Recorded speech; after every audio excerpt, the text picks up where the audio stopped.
ever thought about like renaming a whole Gulf? The whole Gulf, yeah, the Persian Gulf. Right. Well, someone wants to rename the Gulf of Mexico to the Gulf of America. Yeah. So we're going to do a deep dive into this today, and we're going to look at like how feasible and then what are the implications like for the world if they do this. So, it's interesting. This proposal, it's gotten some attention. And it seems like it really stems from some dissatisfaction with Mexico and how they've been handling some things like immigration, and trade.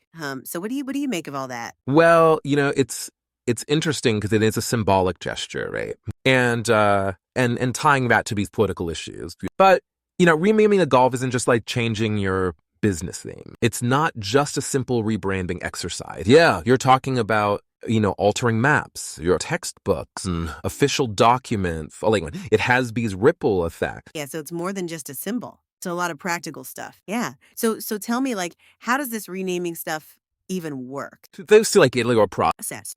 There is a process, and it goes through the U.S. Board on Geographic Names. They're the official body that maintains consistent geographic names across all federal government communications. Well, so they're the ones that would have to.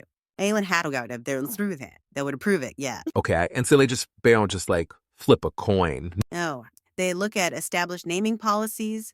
They consider historical usage, and they evaluate the potential impact of a change. Wow. So what are some examples of when they've had to like... Well, there have been instances where names have been changed. Sometimes reflecting evolving cultural sensitivities or historical correction. How's this wouldn't be unprecedented? It wouldn't be unprecedented now, but this one's a big one. Yeah, this is a big one. Yeah. So could the president just decree this? Well, that's the thing. A presidential decree might carry some weight, but ultimately it could require congressional approval, especially considering the potential international implications. So Congress might have to be like... Congress would have to be involved because this isn't just an internal U.S. matter. Right, because it affects everybody. Right, Nat? It affects... It might actually go... It affects all the countries. Yeah. So like, what if like the U.S. is like, yeah, we're doing it. It's the Gulf of America now. Right. But like Mexico's like, no, it's not. Well, that's what I'm saying. International recognition isn't automatic. We could see a scenario where the U.S. officially adopts Gulf of America, but other nations continue using Gulf of Mexico. Imagine the confusion, the potential for miscommunication, even conflict, all stemming from a name. That's crazy. There are historical parallels to this, where disputed territories have different names depending on which country's map you're looking at.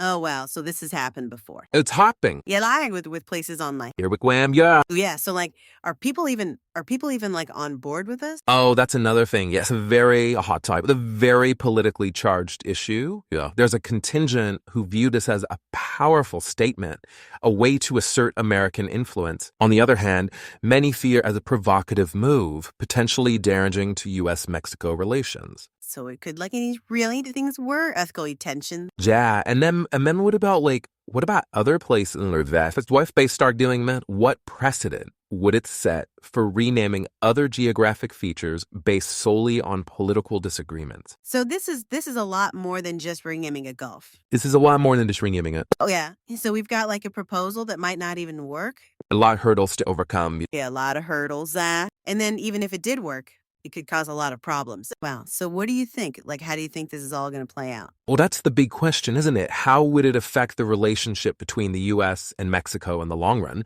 Could it escalate tensions?